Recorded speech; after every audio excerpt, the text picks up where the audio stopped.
Hi hello welcome back to my YouTube channel Kichus Kurumbi. അപ്പോൾ മക്കളെ, നിങ്ങളിന്ന് എന്താ പറയുക, ഇത് കാണുമ്പോഴേ നമ്മുടെ വീഡിയോസ് അല്ല കേട്ടോ. ഞാൻ എപ്പോഴും ഇങ്ങനെ അതായത് പുറത്തുള്ള ആഫ്രിക്കൻ വില്ലേജസ് ലൈഫ് സ്റ്റൈൽ, അതുപോലെ നൈജീരിയൻ വില്ലേജ് ലൈഫ് സ്റ്റൈൽ, ഇതൊക്കെ ഭയങ്കരമായിട്ട് കാണുന്ന ഒരാളാണ്. അവരുടെ ലൈഫ് സ്റ്റൈലൊക്കെ ഭയങ്കരമായിട്ട് ഇഷ്ടമാണ് എനിക്ക് കണ്ടുകൊണ്ടിരിക്കുന്നത്. അപ്പോൾ ഞാൻ ഇവരുടെ വീഡിയോസ് ഇടയ്ക്ക് ഇങ്ങനെ കാണാറുണ്ട് കേട്ടോ. അപ്പോൾ കണ്ട സമയത്താണ് ഇതെങ്ങനെ ഞാനൊന്ന് എടുത്ത് നമ്മുടെ വീഡിയോയിൽ അപ്ലോഡ് ചെയ്യാമെന്ന് വിചാരിച്ചത് കേട്ടോ. അപ്പോൾ ഇനി മറ്റൊരാളുടെ വീഡിയോ കണ്ടൻറ്റൊക്കെ എടുത്ത് നമ്മുടെ ചാനലിലിട്ടു അങ്ങനെയൊന്നും ആരും പറയണ്ട. ജസ്റ്റ് എല്ലാവരും ഇത് ഈ ചാനലൊക്കെ കാണാത്ത ഒരുപാട് ആളുകളുണ്ടാവും. അപ്പോൾ ഇങ്ങനത്തെ ഒന്ന് കാണാൻ വേണ്ടിയിട്ട് കേട്ടോ ഞാൻ ജസ്റ്റ് ഇട്ടുവെന്നേ ഉള്ളൂ.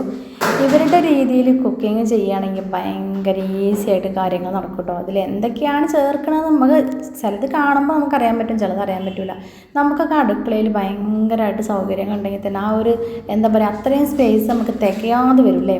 അതേപോലെ തന്നെ നമ്മൾ ചിക്കനൊക്കെ കഴുകണത്, എന്താ നമ്മൾ ചിക്കൻ കഴുകണൊക്കെ കണ്ടിട്ടില്ല നിങ്ങൾ? ചിക്കനാണെങ്കിലും മീനാണെങ്കിലും അങ്ങോട്ട് പുറത്തേക്ക് അങ്ങോട്ട് ഇറങ്ങിയിട്ട് പറമ്പിൽ വല്ല പൈപ്പും കാര്യങ്ങളൊക്കെ ഉണ്ടെങ്കിൽ അതിൻ്റെ ചോട്ടിൽ പോയിട്ട് അങ്ങോട്ട് വിശാലമായിട്ട് കഴുകണ പണിയാണ് ചിക്കനും മീനൊക്കെ ആവട്ടെ. ഇനിയിപ്പോൾ അതല്ല, നമ്മളിതുപോലെ ഞങ്ങളൊക്കെ നിൽക്കണ പോലെ കോട്ടേഴ്സിൽ കൂടെയൊക്കെ ആണെന്നുണ്ടെങ്കിലും നമ്മൾ സിങ്കിൽ അങ്ങോട്ട് കഴുകും. അതും വെള്ളം നല്ലോണം വേണം നമുക്ക്. ഇവരിപ്പോൾ എത്ര സമയം കൊണ്ടാണ് ആ ചിക്കൻ കഴുകിയെടുത്തത് കണ്ടോ, എത്ര പെട്ടെന്ന്. അതോ നമ്മൾ ചിക്കൻ കുഞ്ഞു കുഞ്ഞു കഷ്ണങ്ങളൊക്കെ ആക്കിയിട്ടായിരിക്കും. ബിരിയാണിക്ക് മാത്രമാണ് നമ്മൾ വലിയ കഷ്ണങ്ങളാക്കി എടുക്കുക. അതല്ലെങ്കിൽ നമ്മൾ കുഞ്ഞു കുഞ്ഞു പീസാക്കും. ചിക്കൻ കടയിൽ നിന്ന് വെട്ടിക്കൊണ്ടുവന്ന് വീണ്ടും നമ്മൾ വീട്ടിൽ വന്നിട്ട് വീണ്ടും കുഞ്ഞു കുഞ്ഞു പീസാക്കും.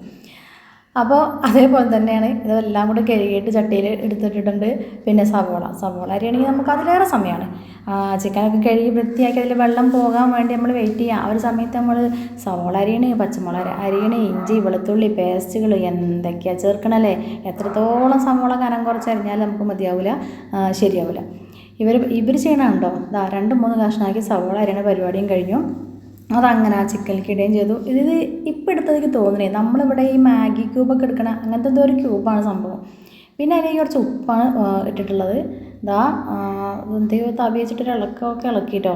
അടുപ്പിൽ വെച്ച് വഴറ്റണ്ട, ഒന്നും ചെയ്യണ്ട. കുറച്ച് പച്ചവെള്ളം കൂടെ അതിലേക്ക് ഒഴിച്ചിട്ട് അടുപ്പത്ത് വേവിക്കാൻ വെക്കുക. ശരിക്കും പറഞ്ഞാൽ പുഴുങ്ങിയെടുക്കുക. ഞാനത് കുറ്റം പറയല്ല കേട്ടോ, അവർ ചെയ്യണം അതിങ്ങനെ പറഞ്ഞു എന്നുള്ളത്. പക്ഷെ ഞാനിത് എപ്പോഴും കാണലുണ്ട്, ഇങ്ങനെ ഭയങ്കര ഇഷ്ടമാണ് എനിക്ക് കാണാൻ. അപ്പോൾ പരിപാടികളൊക്കെ പെട്ടെന്ന് അങ്ങോട്ട് തീരും കേട്ടോ അവരെ പരിപാടികൾ. അതൊക്കെ വേവിക്കാൻ വെച്ചിട്ട് ആളെന്തോ ചെയ്യണമെന്ന് വെച്ചാൽ കുറച്ച് ഇലയാണ്, ഇത് എന്ത് ഇലയാണെന്ന് നമുക്കറിയില്ല. ഇലയൊക്കെ ഇങ്ങനെ നുള്ളി പെറുക്കിയിട്ട് വേറൊരു പാത്രത്തിലേക്ക് ഇട്ടു. പിന്നെ ഇത് അവരോട് എഴുതി കാണിച്ചത് കൗസ്കിന്നോ അങ്ങനെ എന്തൊക്കെയാണ് എഴുതി കാണിച്ചത്. അപ്പോൾ അതും എന്തോ ഒരു തൊലിയാണത്. അതും കൂടെ ഇതിലേക്ക് പെറുക്കിയിടുന്നുണ്ട് കേട്ടോ. പശുത്തോല് അതാണ്, അതും അതിലേക്ക് പെറുക്കിയിട്ടു. അപ്പോൾ ഇറച്ചി 2 വിധ ഇറച്ചി ആയിട്ടുണ്ട് കേട്ടോ. ഇനി അടുപ്പാണെങ്കിലോ, അടുപ്പ് നല്ല പ്രത്യേകമല്ലേ, എല്ലാം കാണാം ഭംഗിയിലടുപ്പ്. അടുത്ത് എന്താ ചെയ്യണമെന്നൊക്കെ, മീൻ. എന്തെളുപ്പല്ലേ. നമ്മൾ എന്താ പറയുക, ഈ ഒരു മീനിനെ കെട്ടി അതിൻ്റെ തൊലിയൊക്കെ കളഞ്ഞ് എത്രത്തോളം കുഞ്ഞിതാക്കാൻ പറ്റും അത്രത്തോളം കുഞ്ഞിതാക്കും. അതിൻ്റെ വാലും ബാക്കിയുള്ള ഭാഗമൊന്നും കളഞ്ഞിട്ടില്ല കേട്ടോ, അകത്തുള്ള വേസ്റ്റ് മാത്രമാണ് കളയണത്. ഇതൊക്കെ കാണുമ്പോൾ നമുക്കൊരു എന്താ പറയുക, ഒരു ബുദ്ധിമുട്ടൊക്കെ ഉണ്ട്. കഴുകൽ വളരെ ഈസി ആയിട്ട് കഴുകൽ കഴിഞ്ഞു എന്ന് തന്നെ പറയാം. എനിക്ക് നമ്മളിവിടെ കാണാന്ന് പറയുന്ന ആ മീനാണ് കേട്ടോ ഇത്. പിന്നെ അതിൻ്റെ പുറത്തെ മുള്ളൊക്കെ ഇരിക്കണമൊക്കെ എങ്ങനെയാണ് തിന്നുകയെന്ന് അറിയില്ല കേട്ടോ. അപ്പോൾ മീനും ഇതൊക്കെ കഴുകിയ വെള്ളമൊക്കെ അവിടെ വേറൊരു പാത്രത്തിലേക്ക് ഒഴിച്ച് വെച്ചിട്ടുണ്ട്. ഇനി അത് പുറത്ത് കൊണ്ടുപോയി കളയുക, ഇനി എന്തെങ്കിലും എടുക്കുമെന്ന് അറിയില്ല. ബാക്കിയുള്ളതൊക്കെ കഴുകിക്കൊണ്ടിരിക്കുക തന്നെയാണ്. വൃത്തിയാക്കണമൊക്കെ ഉണ്ട്, പക്ഷെ അതിൻ്റെ വാലുകൾ കളഞ്ഞിട്ടില്ല കേട്ടോ ഗൈസ്. അയ്യോ. അപ്പോൾ അവർക്ക് ഏതായാലും അതും അതിലേക്ക് ഇട്ടിട്ടോ. ഇറച്ചിയും എന്താ 2 വിധ ഇറച്ചി വേവിക്കാൻ വെച്ചേക്കിതാ നമ്മുടെ ഒരു മീൻ 4 കഷ്ണങ്ങളാക്കിയിട്ടുള്ള വെട്ടിയുണ്ട്. അതും പിന്നെ വീണ്ടും കുറച്ച് പച്ചവെള്ളം ഒഴിച്ചു, അടച്ചും വെച്ചിട്ടോ. അപ്പോൾ ഇനി അടുത്ത പരിപാടി ചേച്ചി ചെയ്യണം എന്താണെന്ന് വെച്ചാൽ തക്കാളിയൊക്കെയാണേ. തക്കാളിയും ചുമന്ന മുളകും ഒരു ബേസിലേക്ക് ഇട്ടിട്ടുണ്ട് കഴുകാനാണേ. എൻ്റെ ദൈവമേ, ഞാൻ ആലോചിച്ചത് അവിടെയൊക്കെ മീൻ്റെ സ്മെല്ലുണ്ടാവില്ലേ എന്നങ്ങനെ വിചാരിക്കണേ. എന്തായാലും പരിപാടി കുഴപ്പമില്ല. എന്താ പറയുക, ഒരു മേശ ഉണ്ടായാൽ മതി കേട്ടോ, വേറെ ഒന്നും വേണമെന്നില്ല. അപ്പോൾ ഇതിൽ സവോളയുണ്ട് കേട്ടോ, തക്കാളിയുണ്ട്, നമ്മൾ ചുമന്ന മുളക് കിടക്കുന്നുണ്ട്, പിന്നെ സവോളയൊക്കെ ഇങ്ങനെ കത്തി വെച്ച് 2-3 കഷ്ണങ്ങളാക്കി. ഇനി ഇത് മിക്സി ഇട്ടിരിക്കുന്നുണ്ട്, മിക്സിയിലിട്ട് അരച്ചെടുക്കാൻ വേണ്ടി പോകണം, പേസ്റ്റ് ആക്കണം. നമ്മളൊക്കെ എന്തൊക്കെയാണ് ചെയ്ത് കൂട്ടണല്ലേ. തക്കാളിയൊക്കെ കുനാന്ന് കട്ട് ചെയ്യണം. എല്ലാം സെപ്പറേറ്റ് കട്ട് ചെയ്യണം. ഇവരെല്ലാം കൂടെ അങ്ങോട്ട് ഒരുമിച്ചിട്ട് അങ്ങോട്ട് വേവിച്ചെടുക്കണം. ഇത് പരിപാടി എളുപ്പമുണ്ട് കേട്ടോ. ടേസ്റ്റ് ഉണ്ടോ എന്നുള്ളത് അവർക്ക് മാത്രമേ അറിയുള്ളൂ. കാണാനൊക്കെ ഭയങ്കര ഈസി ആയിട്ടാണ്. എന്തായാലും തക്കാളിയൊക്കെ 2-3 പ്രാവശ്യം നല്ലോണം വാഷ് ചെയ്യാനുണ്ട്. പക്ഷേ ആ മീൻ കഴുകിയതാണ് തീരെ അങ്ങോട്ട് പറ്റാത്തത്. ഇതേ നോക്കുമ്പോൾ എന്താ ചെയ്യണത്, തക്കാളി കൈ വെച്ചിട്ട് തന്നെ മിക്സീൻ്റെ ജാറിലേക്ക് ഇട്ട് അങ്ങോട്ട് ഒട്ടച്ചെടുക്കുകയാണ്. പെട്ടെന്ന് പരിപാടിയാണ് ചട്ടപ്പെട്ടേന്ന് നടക്കുന്നുണ്ട്. അപ്പോൾ അരച്ചെടുക്കുകയാണ്. സവോള, തക്കാളി, ചുവന്നുള്ളി, ഇത് കുറച്ച് പച്ചവെള്ളയിലേക്ക് ഒഴിച്ചിട്ടുണ്ട്. കഴുകാനും കുക്കിങ്ങിനും എല്ലാം ഒരു ബക്കറ്റിൽ നിന്ന് വെള്ളം കേട്ടോ. ഒരു ബക്കറ്റ് വെള്ളം ഉണ്ടെങ്കിൽ അവർക്ക് എല്ലാ കാര്യങ്ങളും നടത്താം. കുക്കിങ്ങും കഴുകലും എല്ലാം ക്ലീനിങ്ങും ഫുള്ള്. എനിക്ക് തോന്നുന്നപ്പോൾ നമ്മളെ വീട്ടിലൊക്കെ ഉള്ളൊരു 500 അല്ലെങ്കിൽ 1000 ലിറ്ററിൻ്റെയൊക്കെ ടാങ്ക് ഇവർക്കുണ്ടെങ്കിൽ 3-4 മാസം അവർ ഉപയോഗിക്കും കേട്ടോ. സംഭവം പൊളിയാണ്. അപ്പോൾ തക്കാളി കഥ ചേച്ചി അരച്ചുകൊണ്ടിരിക്കുന്നുണ്ട്. ഇനി ഇതോ പേസ്റ്റാക്കി അത് ഒഴിച്ചു, ബാക്കിയുള്ളതും അരച്ചുകൊണ്ടിരിക്കുകയാണ്. പിന്നെ അവിടെ ഒരു പാത്രത്തിൽ കുറച്ച് മീൻ കാണുന്നുണ്ട്. അത് ഇനി ഉണക്ക മീനാണോ ഇനിയിപ്പോൾ ഈ മീൻ തന്നെ ഇവർ ഫ്രൈ ചെയ്ത് വെച്ചതാണോ എന്നറിയില്ല.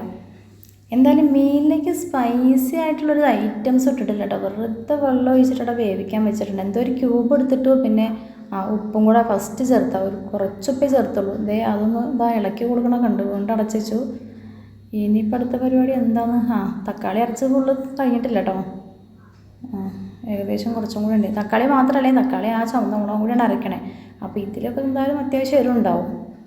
എന്തായാലേ ഇറച്ചി മീനും എല്ലാം കൂടെ ഒരുമിച്ചിട്ടുണ്ട് പുഴുങ്ങിയെടുക്കുക. അത് നല്ല സംഭവം പൊളിയായി. എല്ലാം കൂടെ സെപ്പറേറ്റ് വേറെ ഉണ്ടാക്കേണ്ട ആവശ്യമില്ലല്ലോ. ഇനി ഇതാ ഒരു അരിച്ചെടുക്കുക കേട്ടോ. ഓക്കെ അത് അതിലേക്ക് തട്ടി അത് നോക്കാം മീൻ ഇരിക്കണം എങ്ങനെയാണെന്നുള്ളത്. അതിനിപ്പോൾ ആ ചട്ടി കൊണ്ട് അടുപ്പ് വെച്ചിട്ടുണ്ട്. വെള്ളം ഇതാണ് സ്പൈസി കുക്കിംഗ് ഓയിലാണ്. അപ്പോൾ ഇത് എരിവുള്ളൊരു ഓയിലാണോ? അങ്ങനെയാണ് കാണിച്ചല്ലോ. ഇനിയിപ്പോൾ വേറെ എന്തോ ഒരു സംഭവം കൂടെ അതിലേക്ക് ചേർത്ത്, എന്താണെന്ന് അറിയില്ല കേട്ടോ. അവരെന്തെങ്കിലുമൊക്കെ സോസ് ഐറ്റംസൊക്കെ ആയിരിക്കുമല്ലേ, അതിലായിരിക്കും ചിലപ്പോൾ അതിൻ്റെയൊക്കെ ടേസ്റ്റ് ഇരിക്കണത്. എന്തായാലും ഇളക്കി കൊടുത്തുകൊണ്ടിരിക്കുന്നുണ്ട്. ഇനിയിപ്പോൾ അതിലേക്ക് എന്തൊക്കെ ചേർക്കാൻ പോകണം നോക്കട്ടോ. തക്കാളി മുളകും സവോളയും കൂടെ അരച്ച് വെച്ചതാണ് ചേർക്കണം കേട്ടോ. മൊത്തം ചേർത്തു. കാണാൻ നല്ല കളർഫുള്ളായിട്ടുണ്ട് സംഭവം കേട്ടോ. വേറൊരു സാധനം കൂടെ അതിലേക്ക് ചേർത്തു കേട്ടോ. അതൊരു ചുമന്ന സംഭവം തന്നെ. പിന്നെ വേറെ എന്തൊക്കെയോ ഇട്ട് കൊടുത്തു, നട്ട്മെഗ് പൗഡറോ അങ്ങനെ എന്തൊക്കെയോ സംഭവങ്ങളൊക്കെ ചേർക്കണം. Crayfish powder. അവർ ഈ ഗ്രേവിയിലാണ് ബാക്കി എല്ലാ ഐറ്റംസ് ഇട്ട് കൊടുക്കണം കേട്ടോ. അതായത് നോൺ വെജൊക്കെ വെറുതെ അങ്ങോട്ട് ഒരു പുഴുങ്ങിയെടുക്കുക. അതിൻ്റെ വെള്ളം കൂടെ ഒഴിച്ചു. ഇനിയിപ്പോൾ എന്താ ചെയ്യാൻ പോണ്? ഇളക്കി കൊടുത്തു, അടച്ചു വെച്ചു കേട്ടോ. അപ്പോൾ മീൻ അതിൽ ഇടുന്നുണ്ടാവും ലാസ്റ്റിലെ. ഓക്കെ, കാണിച്ചു തരാം കേട്ടോ. സംഭവം തിളച്ച് കുറച്ച് നിന്നിട്ട് വറ്റിയിട്ടുണ്ട് കേട്ടോ. നേരത്തെ നിറച്ചിട്ടുണ്ട് ഇതിൽ.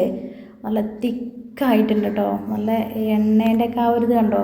അപ്പോൾ കറി ഇങ്ങനെ കാണുമ്പോൾ നമുക്കൊരു ഇതൊക്കെ തോന്നും കുഴപ്പമില്ല എന്നുള്ളത്. കാരണം നമ്മൾ മലയാളികൾ ഇങ്ങനെ കുറച്ച് എരിവും അതൊക്കെ ഈ കളറൊക്കെ നോക്കിയിട്ടാണല്ലോ ഫുഡ് തന്നെ കഴിക്കുക. അതിലേക്ക് നോക്കിയ വേറെ രസം കൂടെ, ചിക്കനും പച്ചമീനും പിന്നെ ബീഫും ഒക്കെ കൂടിയാണ് അവർ പുഴുങ്ങിയെടുത്തത്. അതിൻ്റെ കൂട്ടത്തിൽ ഇതിലേക്ക് ഇട്ടപ്പോൾ ആ ഉണക്കമീനാണോ ഇനിയിപ്പോൾ പച്ചമീൻ ഫ്രൈ ചെയ്ത് വെച്ചതാണെന്ന് അറിയില്ല, അതും എടുത്തിട്ടുണ്ടോ. എല്ലാം കൂടെ ഒരു കലത്തിലങ്ങോട്ട് വേവിക്കുക. ഇനിയിപ്പോൾ കുറച്ച് നേരത്തോടെ ഏലയൊക്കെ പറിച്ച് വെച്ചിരുന്നല്ലോ, അതൊക്കെ ഇനി അരച്ചെടുക്കാൻ വേണ്ടി പോവുകയാണ് കേട്ടോ. ഇവർക്ക് അതിലും എന്തോ ഒരു ക്യൂബ് എന്തോ പൊടിച്ചിട്ടു. പിന്നെ ഉപ്പായിരിക്കും തോന്നണു ഇട്ടു അരച്ചെടുക്കുകയാണ് കേട്ടോ. വെള്ളം കൂടെ ഒഴിച്ചു നന്നായിട്ട് അരച്ചെടുക്കണേ. സത്യം പറഞ്ഞപ്പോഴേ ഇത് അരച്ചിട്ട് ഇവർ ആ ഒരു പാത്രത്തിലേക്ക് ഒഴിച്ചപ്പോഴേക്ക് എന്താ തോന്നിയറിയോ, ചെമ്പരത്തി താളിയില്ലേ, നമ്മളെ ചെമ്പരത്തീൻ്റെ ഇല നമ്മൾ തലയിലൊക്കെ തേക്കാൻ വേണ്ടിയിട്ട് അരച്ചെടുക്കുമല്ലോ, സെയിം അതേപോലെ. എന്തായാലും ചേച്ചി വേറൊരു പാത്രമൊക്കെ റെഡിയാക്കി അതിലേക്ക് ഒഴിച്ചിട്ട് നമ്മളിവിടുത്തെ ഇഡ്ഡലിത്തെ പാത്രം പോലെ, അതിൻ്റെ ഒരു പാത്രം പോലെ അതിലേക്ക് എന്താ വേറെ ബേ ലീഫൊക്കെ അവരിടുന്നുണ്ട് കേട്ടോ. അതൊക്കെ ഇട്ടു. അത് നല്ല കളർഫുള്ളായിട്ടുണ്ട്. ടേസ്റ്റിൻ്റെ കാര്യം പിന്നെ അവർക്ക് മാത്രമേ അറിയാൻ പറ്റുള്ളൂ. അപ്പോൾ മിക്സീൻ്റെ ജാറിൻ്റെ പണികളെല്ലാം തീർന്നു. അടുത്തൊരടുപ്പും കൂടെ പുറത്തേക്ക് വെച്ചിട്ടോ. അടിപൊളി. അതിൻ്റെ പുറത്തേക്ക് ആ ഇഡ്ഡലി തട്ട് വെച്ചിട്ടുണ്ട്. ഇഡ്ഡലി തട്ടല്ല, ഇഡ്ഡലി പാത്രം. നേരത്തെ അരച്ച് വെച്ചിട്ടുള്ള ഞാൻ പറയില്ലേ ആ ചെമ്പരത്തീൻ്റെ പോലെ അതൊക്കെ ഒന്ന് തിളപ്പിച്ചെടുക്കുക തോന്നും കേട്ടോ. ശരിക്കും കാണാൻ അങ്ങനെ തന്നെയാണ് കേട്ടോ. ആ മോൾ ഭാഗം നോക്കി ഒരു കൊഴുപ്പ് പോലെ ഇരിക്കുന്നുണ്ട്. ആഹാ, അത് ശരിക്കും സംഭവം അത് തന്നെ, ചെമ്പരത്തീൻ്റെ താളി. അപ്പോൾ അതും കഴിഞ്ഞു കേട്ടോ. അതും കുക്ക് ചെയ്തു, എന്തോ ചൂടാക്കി, അത്രയേ ഉള്ളൂ. മറ്റേത് അവിടെ കിടന്ന് തിളച്ചുകൊണ്ടിരിക്കുകയാണ് കേട്ടോ. എൻ്റെ അമ്മേ, എൻ്റെ കളർ നോക്ക്, ചുമന്നിരിക്കുന്നുണ്ട്. ഇത് എരിവെണ്ണയാണോ എരിവുണ്ടോ അത് കളറ് മാത്രമാണോ ഒന്നും അറിയില്ല. ഏകദേശം പരിപാടി തീർന്നു തോന്നുന്നുണ്ട്. കഴിഞ്ഞു കേട്ടോ, അത് കഴിഞ്ഞു. അപ്പോൾ 2 വിധ ഐറ്റംസായി, ഒരു കറിയും പിന്നെ നമ്മളെ ചെമ്പരത്തിത്താളി അതൊക്കെ റെഡി ആയിട്ടുണ്ട്. ഇതേ ആ ഒരു ബക്കറ്റിലെ വെള്ളം ഇനിയും തീർന്നിട്ടില്ല കേട്ടോ. എന്തൊക്കെ ചിക്കൻ കഴുകി, ബീഫ് കഴുകി, പിന്നെന്താണ് മീൻ കഴുകി, പിന്നെ കുക്കിങ്ങിന് എടുത്തിട്ടും ആ വെള്ളം പകുതി പോലും ആയിട്ടില്ല.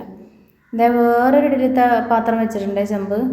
അപ്പോൾ 2 ഐറ്റംസായി. അതിൻ്റെ അടുത്ത് നമ്മൾ ഗോതമ്പ് പൊടിയൊക്കെ ബക്കറ്റിലിട്ടേക്കുന്ന പോലെ എന്തോ ഒരു പൊടി വന്നിട്ടുണ്ട് കേട്ടോ. ഇനി അതൊക്കെ അതിലേക്ക് എടുത്തിടുകയാണേ. Yes, correct. എന്തായാലും ചപ്പാത്തി ഉണ്ടാക്കാനൊന്നുമല്ല, ചപ്പാത്തി ഉണ്ടാക്കാനാണ് ഇത്രയും വെള്ളത്തിൽ പൊടിയൊക്കെ ഇടൂലല്ലോ. കുഴച്ചെടുക്കാനുണ്ട്. ഇനിയിപ്പോൾ ഇതാണ് ഇവരുടെ പ്രധാന ഐറ്റം എന്ന് പറയണത്. ഇത് എന്താ പറയുക, പല വീഡിയോസിനും പല കളറിൽ കണ്ടു. ചിലത് നല്ല വൈറ്റ് കളറിലുണ്ടാവും, ചിലത് വേറൊരു കളറിൽ കണ്ടിട്ടുണ്ട്.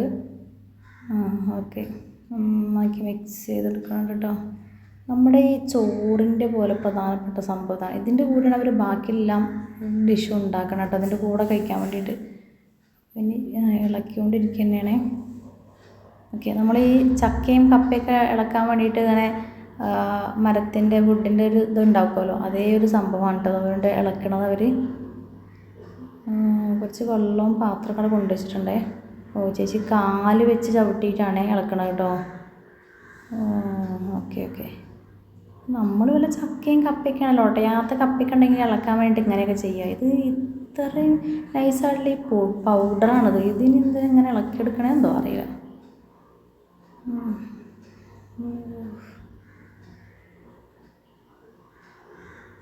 ഓക്കെ, എന്തായാലും മേശയൊക്കെ ഏകദേശം എന്താ പറയുക, മേശേൻ്റെ മുകളിലുള്ള സാധനങ്ങളൊക്കെ തീർന്നു കേട്ടോ. എല്ലാം കുക്ക് ചെയ്ത് തീർന്നു. എത്ര സ്ഥലമുണ്ടോ നോക്കി, ആകെ കുറച്ച്.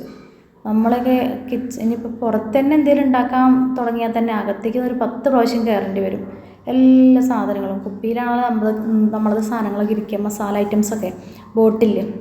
അപ്പോൾ അതൊക്കെ എടുക്കാൻ അങ്ങോട്ടും ഇങ്ങോട്ട് കയറി, അത് ഇറങ്ങി കയറി. അല്ലെങ്കിൽ ഇപ്പോൾ എല്ലാം പുറത്ത് കൊണ്ടുവന്ന് വെച്ചാൽ തന്നെ എന്താ പറയുക, ആ മേശ തികയൂല. നമ്മളിടുന്ന എന്താ പറയുക മസാലപ്പൊടികളിൽ അത്ര കൂടുതലാണ്, തികയില്ല ആ ഒരു മേശയൊന്നും. അപ്പോൾ സംഭവം തീർന്നു. പ്ലാസ്റ്റിക്കിൻ്റെ എന്തോ ഒരു പാത്രം വെച്ചിട്ടാണ് അതിങ്ങനെ വേറൊരു പ്ലാസ്റ്റിക്കിൻ്റെ ഇതിലേക്ക് തട്ടിയിട്ടു. അതുകൊണ്ട് തന്നെ ഇങ്ങോട്ട് ഷേപ്പാക്കി വെച്ചുവിടോ. അപ്പോൾ അതും കഴിഞ്ഞ് പരിപാടികളൊക്കെ കഴിഞ്ഞു. അപ്പോൾ ഇന്നത്തെ ചേച്ചീൻ്റെ കുക്കിങ് തീർന്നിട്ടുണ്ട് കേട്ടോ. ഇനി അവർ കഴിക്കാൻ വേണ്ടിയിട്ട് പോവാണ്. വെള്ളമൊക്കെ കൊടുന്ന് റെഡിയാക്കി വെച്ചിട്ടുണ്ട് കേട്ടോ. ഇനി എന്താ അവർ സെർവ് ചെയ്യണേ കണ്ടോ എങ്ങനെയാണെന്നുള്ളത്. അപ്പോൾ നോക്കേ, അത് കാണാൻ തന്നെ ഭംഗിയുണ്ട് കേട്ടോ. അത് ചെയ്യണ കാണാൻ തന്നെ. അത് നോക്കി ഓരോ പ്ലേറ്റിൽ ഇങ്ങനെ കോരി എടുത്തിട്ട് ഓരോരുത്തരുടെ ബൗളിലേക്ക് ഇടുകയാണേ. നമ്മളെ പോലെ 3-4 പാത്രത്തിലൊന്നും കറിയോ അങ്ങനെയൊന്നുമില്ല. ഇനി എല്ലാത്തിൻ്റെ മീതെ കൂടെ അങ്ങോട്ട് തട്ടും. അത് തന്നെ, നമുക്കൊരു കറി എടുക്കാനൊന്ന്, തോരൻ എടുക്കാനൊന്ന്. ഓക്കെ, ആ പച്ച സംഭവം ഒഴിച്ച് കഴിഞ്ഞു. ഇനിയിപ്പോൾ ഇവർ മറ്റേ നമ്മൾ കറിയിൽ ചിക്കനും ബീഫും പിന്നെന്താണ് മീൻ 2 വിധം എല്ലാം കൂടെയാണ്. എങ്ങനെ തിന്നണമെന്നോ, നമ്മൾ ചിക്കനും അല്ലെങ്കിൽ മുട്ട, ചിക്കനും മീനൊക്കെ നമ്മൾ ചോറിൻ്റെ കൂടെ ഒരുമിച്ച് കഴിച്ചാൽ തന്നെ അത് നല്ലതല്ല, അല്ലെങ്കിൽ ഛർദ്ദിക്കുന്ന പറയുന്ന ആൾക്കാരാണ്. ഇതെല്ലാം കൂടെ ഒരുമിച്ചിട്ടിട്ട് പുഴുങ്ങിയെടുത്തതാണേ. അപ്പോൾ എല്ലാവരുടെ പാത്രത്തിലേക്കും മീനും ചിക്കനും എല്ലാ സംഭവം വെച്ച് കൊടുക്കുന്നുണ്ട്. എല്ലാത്തിൻ്റെ ഓരോ പീസ് വെച്ച് കൊടുക്കണം കേട്ടോ. വളരെ ഈസി. ശരിക്കും ഇങ്ങനെ ഉണ്ടാക്കിയാൽ മതി അല്ലേ, എല്ലാം കൂടെ ഒന്നിലിട്ടാണ്ട് പുഴുങ്ങിയിട്ടേ. സംഭവം പൊളിച്ചു. ചിക്കനും ഇതൊക്കെ എല്ലാവർക്കും വിളമ്പണുണ്ട്. എന്തായാലും കഴിക്കുന്ന വീഡിയോസ് ഞാൻ കാണിക്കണില്ല കേട്ടോ. അപ്പോൾ കൂട്ടുകാരെ, ഇന്നത്തെ വീഡിയോ ഇത്രയേ തന്നുള്ളൂ. എന്തായാലും ഇഷ്ടപ്പെട്ടാൽ ലൈക്ക് ചെയ്യണം കേട്ടോ.